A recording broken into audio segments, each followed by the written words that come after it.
بسم الله الرحمن الرحيم الحمد لله رب العالمين والصلاة والسلام على أشرف الأنبياء والمرسلين وعلى آله وأصحابه أجمعين ومن تبعهم بإحسان إلى يوم الدين أما بعد سبحانك لا علم لنا إلا ما علمتنا إنك أنت العليم الحكيم اللهم انفعنا بما علمتنا وعلمنا ما ينفعنا وزدنا علما اللهم إنا نسألك علما نافعا وعملا متقبلا ورزقا واسعا وشفاء من كل داء. معزز و مکرم بھائیوں اور دوستوں اور معززات ماؤں بہنوں بیٹی اور خواتین اسلام، نواقد اسلام کے نئے سبق کے ساتھ حاضر خدمت ہوں، اور میں یہ سبق متحدہ عرب امارات کی ایک ریاست عجمان میں بیٹھ کے ریکارڈ کر رہا ہوں۔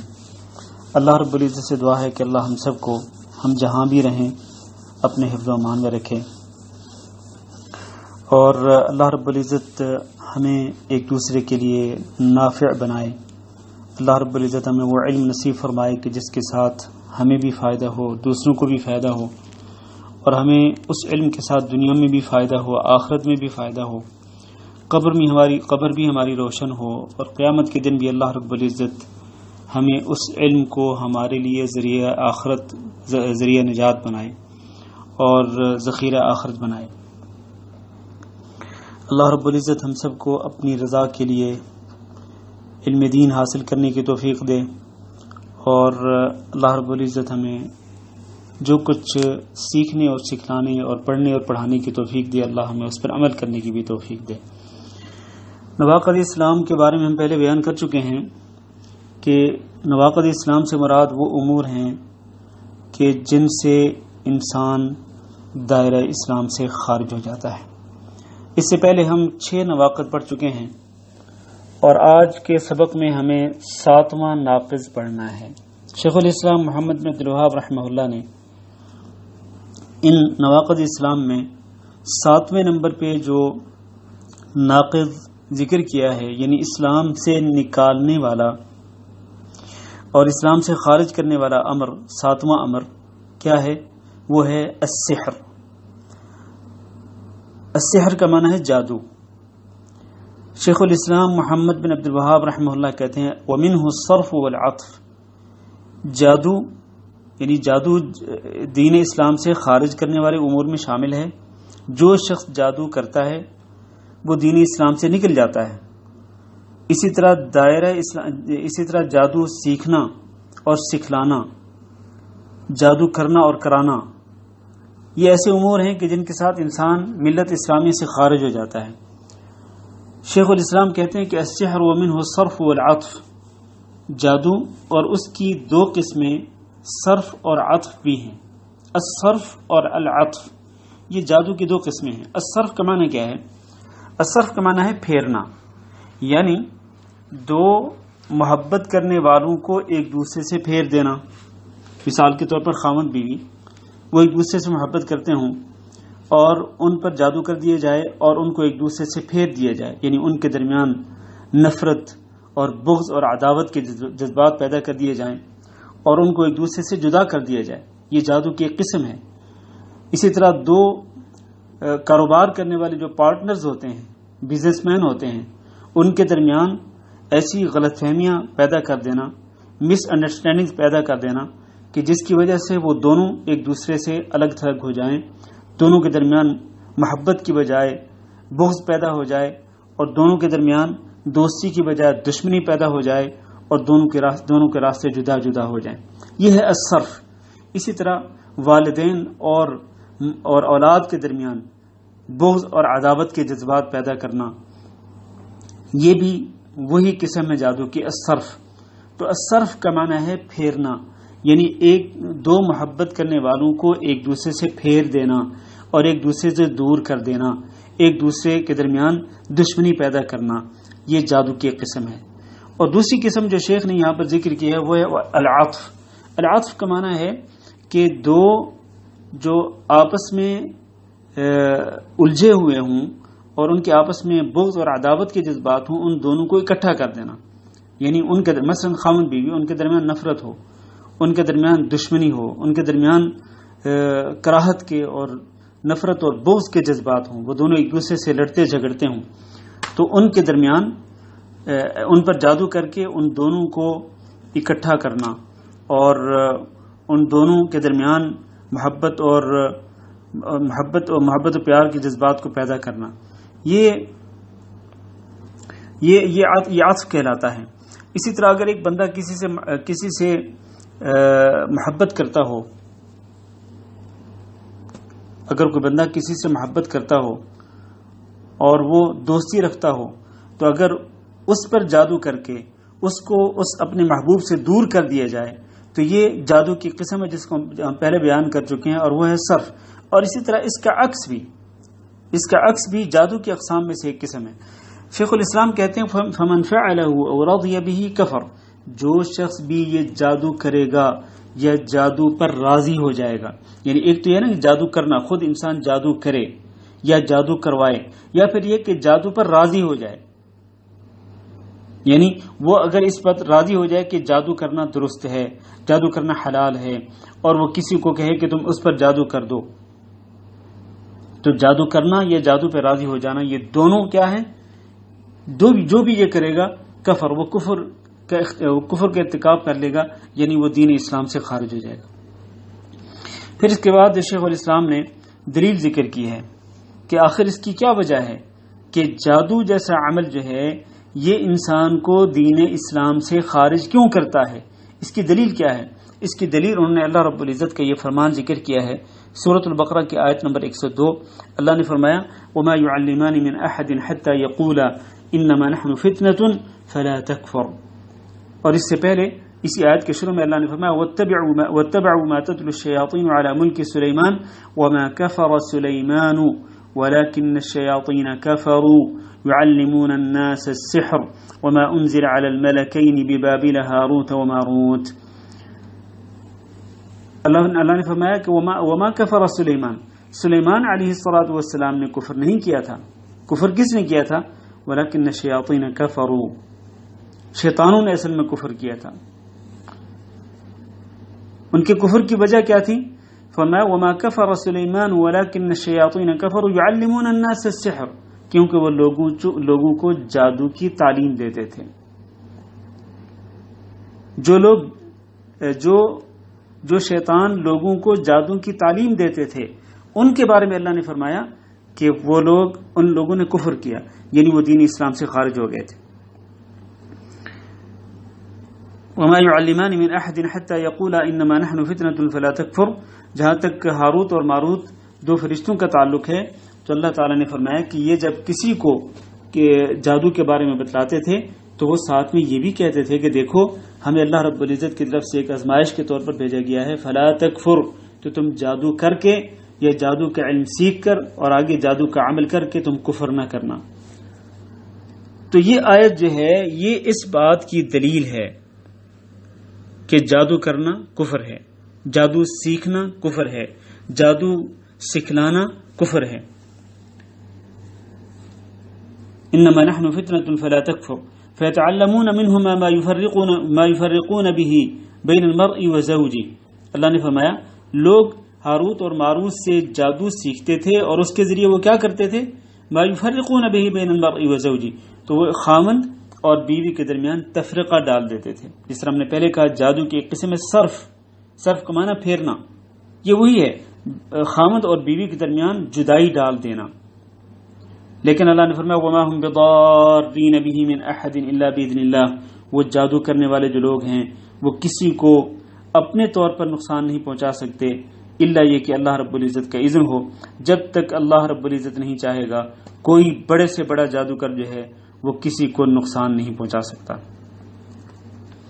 میرے عزیز بھائیوں اور معززات ماؤں اور بہنوں، آئیے ذرا جادو کی کچھ تفصیل بیان کرتے ہیں کہ جادو اصل میں ہوتا کیا ہے۔ دیکھیں جادو اصل میں جادوگر اور شیطان کے درمیان ایک قریبی تعلق کا نام ہے۔ جادوگر اور شیطان کے درمیان ایک قریبی تعلق کا نام ہے۔ سب سے پہلے شیطان جادوگر سے کفریہ کام کرواتا ہے اور پھر وہ جس طرح جادوگر اس سے مطالبہ کرتا ہے پھر وہ اسی طرح سے کرتا ہے، یعنی وہ شیطان پھر اس طرح کرتا ہے جس طرح کہ جادوگر اس سے مطالبہ کرتا ہے، لیکن جادوگر کے مطالبات کو وہ اس وقت تک پورا نہیں کرتا وہ شیطان جب تک کہ وہ خود اپنے مطالبات پورے نہیں کروا لیتا جادوگر سے۔ تو شیطان کے مطالبات جادوگر سے کیا ہوتے ہیں؟ شیطان کے مطالبات یہ ہوتے ہیں کہ جادوگر سب سے پہلے کفر کرے، ایسے اعمال کرے کہ جن کے ذریعے وہ دائرہ اسلام سے خارج ہو جاتا ہے۔ مثال کے طور پر شیطان جادوگر سے مطالبہ کرتا ہے کہ قرآن مجید کو نعوذ باللہ قرآن مجید کو اپنے پاؤں سے باندھ کر وہ بیت الخلاء میں جائے۔ چنانچہ جادوگر اسی طرح کرتا ہے، اور جیسے ہی وہ یہ عمل کرتا ہے وہ کافر ہو جاتا ہے۔ اور بعض جادوگر جو ہیں وہ قرآن مجید کی آیات کو نعوذ باللہ گندگی کے ساتھ لکھتے ہیں، نعوذ باللہ حیض کے خون کے ساتھ لکھتے ہیں، اور ظاہر اس طرح وہ کافر ہو جاتے ہیں۔ اور بعض لوگ جو ہیں وہ قرآن آیات کو اپنے پاؤں کے نچلے حصے پہ لکھتے ہیں، اور بعض لوگ سورۃ الفاتحہ کو الٹا لکھتے ہیں، بعض لوگ بغیر وضو کے نماز پڑھتے ہیں، بعض جادوگر ہمیشہ حالت جنابت میں رہتے ہیں، کبھی غسل نہیں کرتے۔ اور بعض جادوگر جو ہیں ان کو شیطانوں کے لیے جانور ذبح کرنے پڑتے ہیں، بغیر بسم اللہ اللہ اکبر پڑھے وہ جانور شیطان کے لیے ذبح کرتے ہیں، اور ظاہر اس طرح وہ کفر کرتے ہیں، اور ان کو پھر یہ ذبح شدہ جانور جو ہے وہ شیطان کی بتائی ہوئی جگہ پر پھینکنا پڑتا ہے۔ بعض جادوگروں کو ستاروں کے سامنے سجدہ کرنا پڑتا ہے، اور نعوذ باللہ بعض جادوگروں کو اپنی ماں یا اپنی بیٹی سے زنا بھی کرنا پڑتا ہے۔ المہم یہ ہے کہ جادوگروں سے شیطان سب سے پہلے کفریہ اور شرکیہ عمل کرواتے ہیں، اور بہت ہی گندے غلیظ قسم کے عمل کرواتے ہیں۔ چنانچہ جب وہ مکمل طور پر دائرہ اسلام سے خارج ہو جاتے ہیں اور ملت اسلامی سے نکل جاتے ہیں تو پھر یہ جادوگر شیطان جنوں کو جو کام کہتے ہیں تو وہ شیطان جن وہ اس کی اطاعت اور فرمانبرداری کرتے ہیں، اور وہ اسی طرح کرتے ہیں جس طرح وہ ان سے مطالبہ کرتا ہے۔ اور حقیقت میں جادو جو ہے یہ کچھ گروہوں کا نام ہے جس پہ جادو کرنا مقصود ہوتا ہے اس کی کوئی چیز لے کر، مثال کے طور پر اس کے بال لے کر یا اس کی کچھ کپڑے لے کر ان پر گرہیں لگائی جاتی ہیں، اور ان پر جادو کے الفاظ اور کلمات پڑھے جاتے ہیں، جادو کے طلسم پڑھے جاتے ہیں، اور عجیب و غریب کلمات جو ہیں، الفاظ جو ہیں وہ پڑھے جاتے ہیں جن میں کفر ہوتا ہے، جن میں شرک ہوتا ہے، جن میں نعوذ باللہ اللہ اور اللہ کے رسول صلی اللہ علیہ وسلم کو برا بھلا کہا جاتا ہے، دین اسلام کو برا بھلا کہا جاتا ہے۔ تو ایسے الفاظ پڑھ کر اس چیز پہ گرہیں لگائی جاتی ہیں، ان پہ دم کیا جاتا ہے، اور پھر اس کو کسی جگہ پہ پہنچا دیا جاتا ہے، اس شخص کے گھر میں یا اس شخص کی گاڑی میں یا اس شخص کے بیڈ روم میں، کسی جگہ پہ اس چیز کو پہنچا دیا جاتا ہے، اور اس پر اللہ کے حکم سے پھر جادو کا اثر ہوتا ہے۔ یہاں میں یہ بتاتا چلوں کہ جس طرح میں نے پہلے بھی کہا وَمَا هُمْ بِضَارِّينَ بِهِ مِنْ أَحَدٍ إِلَّا بِإِذْنِ اللَّهِ، یہ جادوگر چاہے جتنے بھی طاقتور کیوں نہ ہوں، جب تک اللہ رب العزت کا حکم نہیں ہوگا اس وقت تک ان کے ان شرکیہ اور کفریہ اعمال کا اثر نہیں ہو سکتا ہے۔ یہاں یہ بتاتا چلوں کہ کیا واقعتاً جادو کا اثر ہوتا ہے یا یہ صرف وہم ہوتا ہے، کہانی، ایسے لوگ جو ہیں وہ اس طرح وہم کا شکار ہو جاتے ہیں؟ نہیں، حقیقت میں جادو کا اثر ہوتا ہے، اور یہ اللہ کے حکم سے ہوتا ہے۔ جب تک اللہ نہ چاہے جادو اثر نہیں دکھلاتا، لیکن جب اللہ تعالیٰ چاہتا ہے تو پھر جادو اثر دکھلاتا ہے۔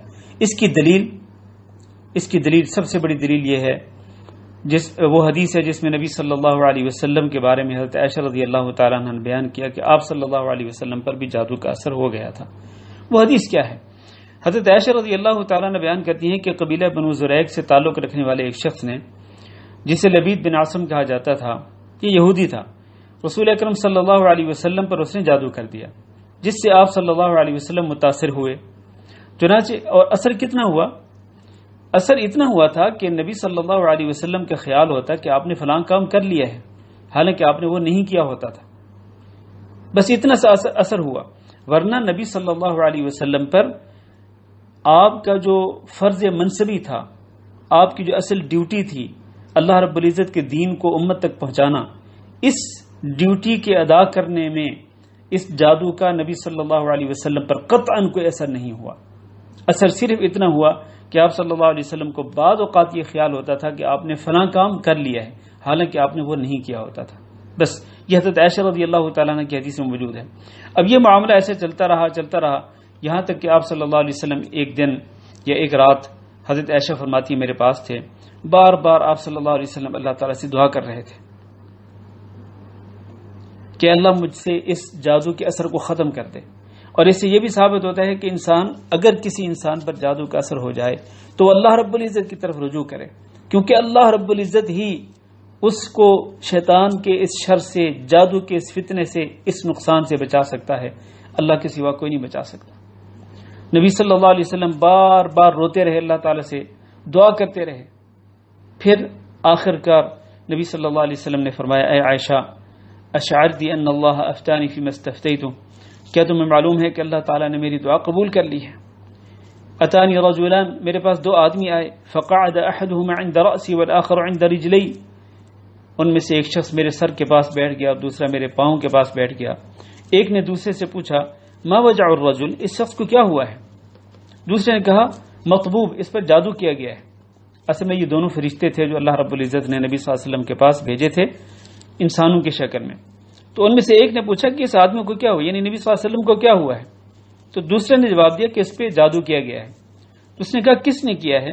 دوسرے نے جواب دیا کہ ان پر جادو لبید بن عاصم نے کیا ہے. اس نے کہا کس چیز میں کیا ہے؟ تو اس نے کہا کنگھی، بالوں اور کھجور کے خوشے کے غلاف کے اندر اس نے جادو کر رکھا ہے. تو اس نے کہا کہ جس میں اس نے جادو کیا وہ کہاں ہیں؟ تو اس نے جواب دیا کہ وہ چیز بیر زروان میں ہے.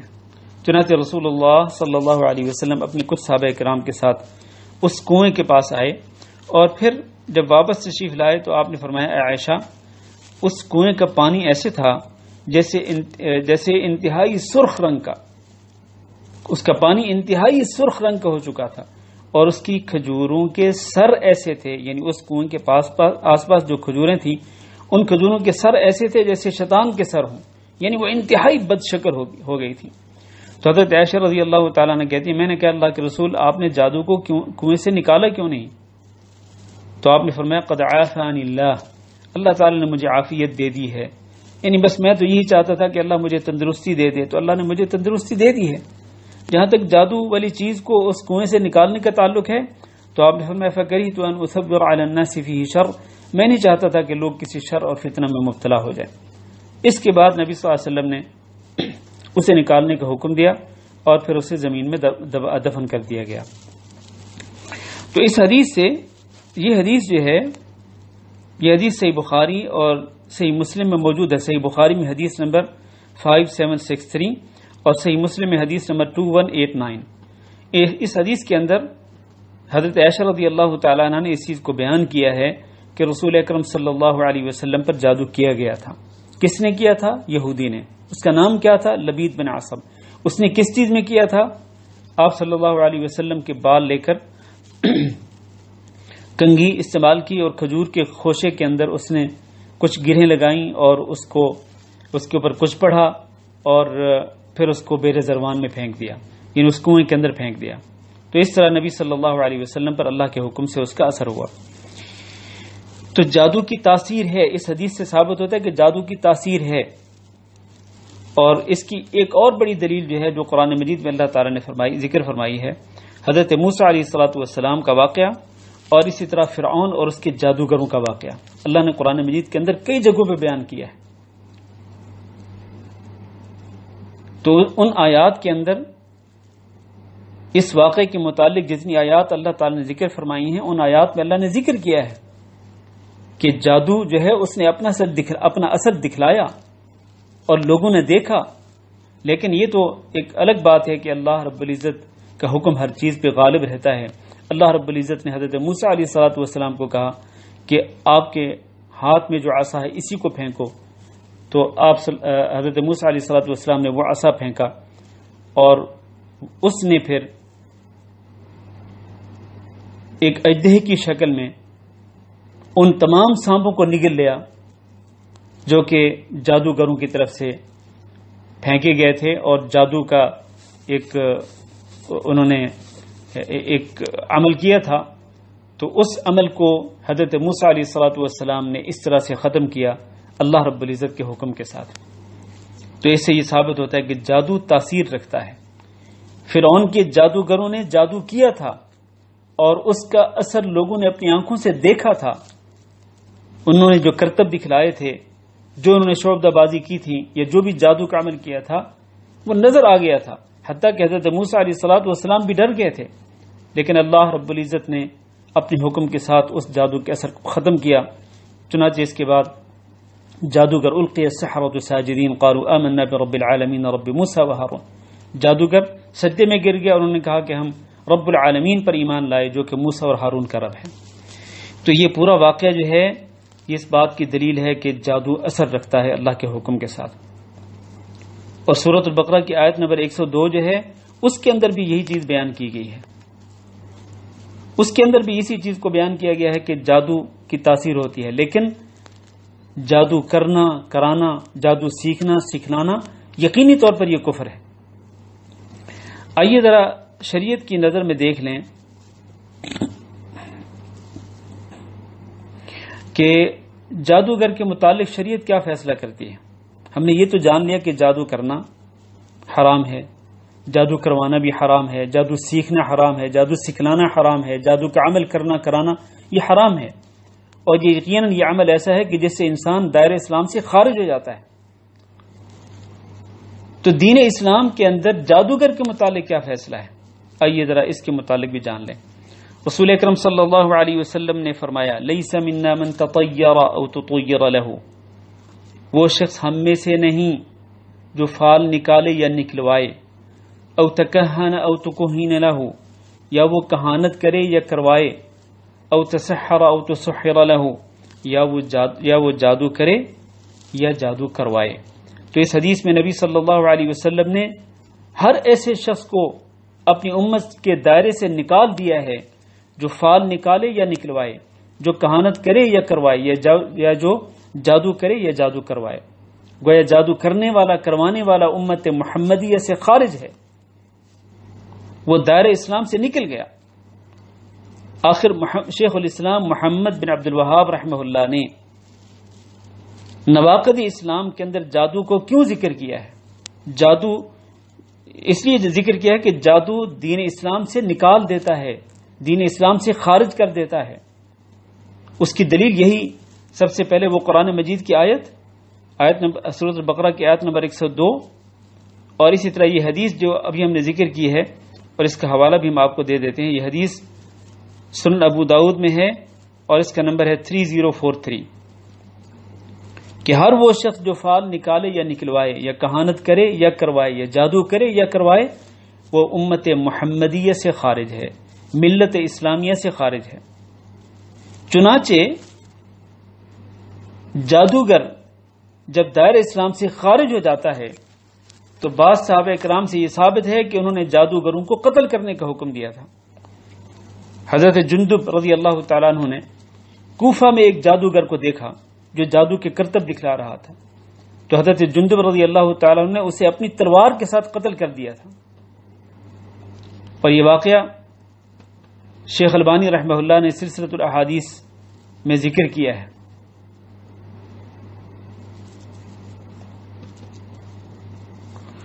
اور بجالہ بن عبدہ بیان کرتے ہیں کہ جناب عمر بن خطاب رضی اللہ تعالیٰ عنہ نے اپنے دور خلافت میں اپنے عمراء کے نام، یعنی مختلف شہروں کے گورنروں کے نام انہوں نے حکم نامہ جاری فرمایا تھا کہ اقتلوا کل ساحر وساحرہ، اقتلوا کل ساحر وساحرہ، کہ تم ہر جادو کرنے والے مرد اور ہر جادو کرنے والی عورت کو قتل کر دو۔ میں یہاں یہ تصحیح کرتا چلوں کہ اس سے پہلے میں نے جو حوالہ دیا ہے لیس منا من تطیر او تطیر له، کہ جو شخص فال نکالے یا نکلوائے، یا کہانت کرے یا کروائے، یا جادو کرے یا کروائے، تو اس کا حوالہ میں نے ابو داؤد کا دیا تھا نہیں، لیکن اس کا اصل حوالہ جو ہے وہ صحیح الجامع الصغیر کا ہے۔ یہ حدیث صحیح الجامع الصغیر میں ہے اور اس کا نمبر ہے 5435۔ اور ابھی میں نے جو حدیث ذکر کیا کہ حضرت عمر رضی اللہ تعالیٰ عنہ نے اپنے گورنروں کو حکم نامہ جاری کیا تھا کہ ہر جادوگر مرد اور ہر جادوگر عورت کو قتل کر دو، تو یہ حدیث ابو داؤد کی ہے جس کا نمبر ہے 3043۔ تو اس سے یہ ثابت ہوتا ہے کہ جادو کرنے والا یقینی طور پر، چاہے وہ مرد ہو چاہے عورت ہو، وہ یقینی طور پر دار اسلام سے خارج ہے۔ اسی لیے عمر رضی اللہ تعالیٰ عنہ نے ایسے لوگوں کو قتل کرنے کا حکم دیا تھا۔ اسی طرح ام المومنین حضرت حفصہ رضی اللہ تعالیٰ عنہ کے متعلق بھی یہ روایت موجود ہے کہ انہوں نے کہ ایک لونڈی نے ان پر جادو کر دیا تھا تو انہوں نے اسے قتل کرنے کا حکم دیا تھا، اور انہی دلائل کی بنا پر علماء امت نے بھی جادوگر کے بارے میں یہی فیصلہ کیا ہے کہ جادوگر واجب القتل ہے۔ چنانچہ امام مالک رحمہ اللہ فرماتے ہیں کہ جادوگر جو جادو کا عمل خود کرتا ہو اور کسی نے اس کے لیے عمل نہ کیا ہو تو اس کی مثال اس شخص کی سی ہے جس کے بارے میں اللہ تعالیٰ نے قرآن مجید میں فرمایا ہے وَلَقَدْ عَلِمُوا لَمَنِ اشْتَرَاهُ مَا لَهُ فِي الْآخِرَةِ مِنْ خَلَاقٍ، یعنی وہ یہ بات بھی خوب جانتے تھے کہ جو ایسی باتوں کا خریدار بنا اس کا آخرت میں کوئی حصہ نہیں۔ لہذا میری رائے یہ، امام مالک کہتے ہیں لہذا میری رائے یہ ہے کہ وہ جب خود جادو کا عمل کرے تو اسے قتل کر دیا جائے۔ امام مالک رحمہ اللہ کا فتویٰ ہے۔ اسی طرح دیگر بہت سارے ائمہ کرام جو ہیں، حتیٰ کہ صحابہ کرام میں سے بھی حضرت عمر رضی اللہ تعالیٰ عنہ، حضرت عثمان رضی اللہ تعالیٰ عنہ، حضرت ابن عمر رضی اللہ تعالیٰ عنہ، حضرت حفصہ رضی اللہ تعالیٰ عنہ، حضرت جندب بن عبداللہ، حضرت جندب بن کعب، حضرت قیس بن سعد رضی اللہ عنہم اجمعین، اسی طرح عمر بن عبدالعزیز رحمہ اللہ، ان تمام کے تمام صحابہ کرام اور ائمہ دین سے مروی ہے۔ امام ابو حنیفہ رحمہ اللہ، امام مالک رحمہ اللہ، ان سے بھی یہی مروی ہے کہ جادوگر کی سزا قتل ہے، جادوگر واجب القتل ہوتا ہے۔ تو اس سے یہ ثابت ہوا کہ جادو کرنا جو ہے یہ نواقض اسلام کے اندر شامل ہے، یہ دین اسلام سے خارج کرنے والا امر ہے۔ لہذا جادوگر اور نجومی کے پاس جانا حرام ہے۔ آج کل لوگ ایک چھوٹی سی بات ہوتی ہے، کوئی چھوٹا سا معاملہ ہوتا ہے، کوئی مسئلہ پیدا ہوتا ہے تو بھاگ کے چلے جاتے ہیں نجومی کے پاس، کاہن کے پاس، جادوگر کے پاس، حالانکہ نجومی اور جادوگر کے پاس جانا حرام ہے اور یہ قطعاً جائز نہیں ہے۔ یہی وجہ ہے کہ رسول اکرم صلی اللہ علیہ وسلم نے فرمایا من اتى عرافا او کاہنا فصدقه بما يقول فقد كفر بما انزل على محمد صلی اللہ علیہ وسلم۔ جو شخص کسی عراف کے پاس، عراف کا معنی ہے جو پوشیدہ چیزوں کی اطلاع دینے کا دعویٰ کرتا ہو، مستقبل کی خبروں اور قسمت کے بارے میں لوگوں کو بتانے کا دعویٰ کرتا ہو کہ آپ کی قسمت یہ ہے، آپ کا فیوچر یوں ہوگا، آپ کے ساتھ یوں ہوگا، آپ کے ساتھ یہ معاملہ پیش آئے گا۔ تو جو شخص کسی اس قسم کے بندے کے پاس جائے، کاہن نجومی کے پاس جائے اور وہ اس کی باتوں کی تصدیق کرے تو اس نے محمد صلی اللہ علیہ وسلم پر اتاری گئی شریعت کا انکار کر دیا، اس نے کفر کیا۔ یہ حدیث کے الفاظ ہیں۔ جانا اور کسی کاہن کے پاس، کسی جادوگر کے پاس جانا اور اس کی بات کی تصدیق کرنا یہ کفر ہے۔ اب آپ اندازہ لگائیں کہ اگر اس کے پاس جانا اور اس کی بات کی تصدیق کرنا کفر ہے تو خود وہ جو عمل کرتا ہے، کاہن ہو، نجومی ہو، جادوگر ہو، یہ جتنے یہ بابے بیٹھے ہوتے ہیں فٹ پاتھ پر اور انہوں نے دکانیں کھول رکھی ہیں فساد پھیلانے کے لیے، لوگوں کو معاشرے کے اندر خرابیاں پھیلاتے ہیں، تو ایسے لوگ جو ہیں وہ خود جو کچھ عمل کرتے ہیں اس کے بارے میں آپ کیا کہیں گے؟ جب ان کے پاس جانا ہی کفر ہے اور ان کی بات کی تصدیق کرنا کفر ہے تو خود وہ جو عمل کرتے ہیں وہ کیا ہوگا پھر؟ یقیناً وہ بھی بہت بڑا کفر ہے۔ ایسے لوگ دین اسلام سے خارج ہو جاتے ہیں۔ اور رسول اکرم صلی اللہ علیہ وسلم نے ایک اور حدیث میں فرمایا من اتى عرافا، جو کسی عراف کے پاس گیا، کاہن نجومی کے پاس گیا، فسألہ عن شیء، پھر اس سے کسی چیز کے متعلق سوال کیا تو اس کی لم تقبل له صلاة 40 لیلہ، تو اس کی 40 راتوں کی نمازیں قبول نہیں کی جائیں گی۔ اللہ اکبر، کتنا بڑا گناہ ہے یہ! کسی عراف کے پاس، کاہن نجومی کے پاس، جادوگر کے پاس جانا کتنا بڑا گناہ ہے کہ جانے کی وجہ سے اور اس سے جا کر کسی چیز کے بارے میں پوچھنے کی وجہ سے انسان کی 40 راتوں کی نمازیں رد کر دی جاتی ہیں والعیاذ باللہ۔ میرے بھائیو اور دوستو، میں آپ کو آخر میں صرف یہ بتاتا چلوں کہ جادو کرنا جو ہے یہ انتہائی خطرناک، بہت ہی تباہ کن معاملہ ہے۔ اسی لیے رسول اکرم صلی اللہ علیہ وسلم سے جب پوچھا گیا، آپ صلی اللہ علیہ وسلم نے جب یہ فرمایا تھا کہ اجتنبوا السبع الموبقات، کہ 7 ہلاک کر دینے والے گناہوں سے بچو، تو آپ سے پوچھا گیا تھا کہ وہ 7 ہلاک کر دینے والے گناہ کون سے ہیں؟ تو رسول اکرم صلی اللہ علیہ وسلم نے کیا فرمایا تھا؟ آپ نے فرمایا تھا کہ الشرک باللہ، 7 مہلک گناہوں میں سب سے پہلا گناہ ہے اللہ کے ساتھ شرک کرنا. اور اس کے بعد شرک کے بعد دوسرے نمبر پہ جو گناہ ہے وہ ہے وہ سحر، جادو کرنا.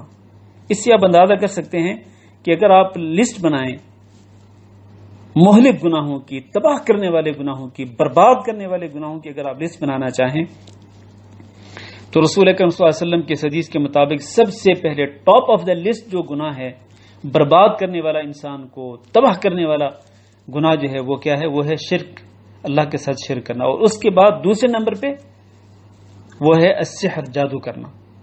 اس سے آپ اندازہ کر سکتے ہیں کہ جادو کرنا کس قدر سنگین گناہ ہے. تو جادو جو ہے اس کی وجہ سے انسان دائرہ اسلام سے خارج ہو جاتا ہے. اور تیسرے نمبر پہ وقتل النفس التي حرم اللہ الا بالحق، اس جان کو قتل کرنا کہ جس کو قتل کرنا اللہ تعالی نے حرام کر دیا ہے. ہاں اگر کسی کو قتل کرنا دین اسلام کے حق کے ساتھ ہو، یعنی بجا طور پر اگر کسی کو قتل کرنا پڑے تو اس کا ایک الگ معاملہ ہے. مثلا قصاص میں کسی کو قتل کرنا پڑے، یا شادی شدہ زانی ہو اس کو قتل کرنا پڑے، یا ایک شخص دین اسلام سے خارج ہو جائے اس کو قتل کرنا پڑے سزا کے طور پر، یہ ایک الگ معاملہ ہے. ورنہ جس جان کو اللہ نے حرام کر دیا، اس کو قتل کرنا حرام کر دیا، اس کو قتل کرنا جو ہے یقیناً بہت بڑا گناہ ہے. چوتھا گناہ وَأَكْلُ الرِّبَا، سود کھانا. پانچواں گناہ وَأَكْلُ مَالِ الْيَتِيمِ، یتیم کا مال کھانا. چھٹا گناہ وَالتَّوَلِّي يَوْمَ الزَّحْفِ، جب مسلمان اور کافر لڑنے کے لیے آمنے سامنے ہوں تو کوئی شخص اگر وہاں سے پیٹ پھیر کر بھاگ جائے تو یہ بھی یقیناً بہت بڑا گناہ ہے. ساتواں گناہ وَقَذْفُ الْمُحْصَنَاتِ الْغَافِلَاتِ الْمُؤْمِنَاتِ، پاک دامن عورتیں جن کو کسی برائی کی خبر نہ ہو، ایمان والی عورتیں ہوں، ان پر تہمت جڑ دینا، بدکاری کے الزام لگا دینا، یہ بھی بہت بڑا گناہ ہے. تو اس حدیث کے اندر نبی کریم صلی اللہ علیہ وسلم نے جو 7 مہلک گناہ ذکر کیے ہیں، ان گناہوں کے اندر دوسرے نمبر پہ شرک کے بعد جادو کرنا ہے. اس لیے شیخ الاسلام محمد بن عبد الوہاب رحمہ اللہ نے جادو کو نواقض اسلام میں شمار کیا ہے. جادو کو نواقض اسلام میں شمار کیا ہے. تو میں نے جادو کے بارے میں بتلا دیا ہے کہ جادو کس چیز کا نام ہے، جادو سیکھنے کا حکم کیا ہے، اور جادو سیکھنا کتنا بڑا گناہ ہے، اور جادوگر اور شیطان کے درمیان کس قسم کا تعلق ہوتا ہے. آخر میں صرف اتنا بتاتا چلوں کہ اگر کسی پر اللہ نہ کرے جادو کا اثر ہو جائے تو اس کا توڑ بھی جادو کے ساتھ نہیں ہوگا، بلکہ جادو کا توڑ قرآن اور حدیث کے ساتھ ہوگا. اور جادو کا سب سے بڑا علاج جو ہے وہ قرآن مجید ہے. چنانچہ جس شخص پر جادو کا اثر ہو جائے وہ جتنا قرآن مجید پڑھے گا، جس قدر زیادہ پڑھے گا، اتنی جلدی کے ساتھ وہ جادو کے اثر سے محفوظ ہو جائے گا اور جادو کے شر سے محفوظ ہو جائے گا. اور ویسے بھی اگر کسی پر جادو نہ بھی ہو تو احتیاطی تدبیر کے طور پر قرآن مجید کی تلاوت زیادہ سے زیادہ کرنی چاہیے تاکہ انسان جادو کے اثر سے محفوظ رہے. اس لیے رسول اکرم صلی اللہ علیہ وسلم نے فرمایا کہ جس گھر کے اندر سورۃ البقرہ کی تلاوت کی جاتی ہے اس گھر سے شیطان بھاگ جاتا ہے. اور آپ نے ابھی سنا ہے کہ جادو کا عمل جو ہے وہ شیطان کے ذریعے کیا جاتا ہے، شیطان جنوں کے ذریعے کیا جاتا ہے. تو جب گھر کے اندر سورۃ البقرہ کی تلاوت کی جائے گی تو ظاہر ہے کہ وہاں سے شیطان بھاگ جائے گا. تو یقیناً وہ شیطان جو ہے، شیطان قسم کے جنات جو ہیں وہ اس گھر پہ یا اس گھر کے اندر رہنے والے لوگوں پہ جادو کا عمل نہیں کر سکیں گے. اسی طرح آخری جو 3 صورتیں ہیں، قل هو اللہ احد، قل اعوذ برب الفلق اور قل اعوذ برب الناس، ان کو ہمیشہ پڑھنا چاہیے. نبی کریم صلی اللہ علیہ وسلم کی سنت کے مطابق صبح و شام کے اذکار میں، صبح کے اذکار میں آپ 3 بار پڑھتے تھے، شام کے اذکار میں آپ ان تینوں صورتوں کو 3 بار پڑھتے تھے. سونے سے پہلے آپ صلی اللہ علیہ وسلم ان تینوں صورتوں کو پڑھ کر اپنے اوپر اپنے ہاتھوں میں پھونک مار کر اپنے پورے جسم پہ ہاتھ پھیر کے سوتے تھے. ہر نماز کے بعد ایک مرتبہ ان صورتوں کا پڑھنا ثابت ہے نبی صلی اللہ علیہ وسلم سے. تو یہ صورتیں جو ہیں یہ یقینی طور پر جادو اور جادو کے شر سے اور جادو کے فتنے سے بچانے میں بہت ہی مددگار ثابت ہوتی ہیں، اس لیے ان صورتوں کو پڑھنا چاہیے. اسی طرح اللہ رب العزت کے حکام پہ، اللہ کے دین پہ عمل کرتے رہنا چاہیے. صبح و شام کے دیگر جو اذکار ہیں ان کو ہمیشہ پڑھتے رہنا چاہیے. اس طرح انسان جادو کے اثر سے بچ سکتا ہے. اللہ تعالیٰ سے دعا ہے کہ اللہ ہم سب کو جادو اور اس کے شر سے محفوظ رکھے. وصلی اللہ وسلم علی نبینا محمد وعلی آلہ واصحابہ اجمعین.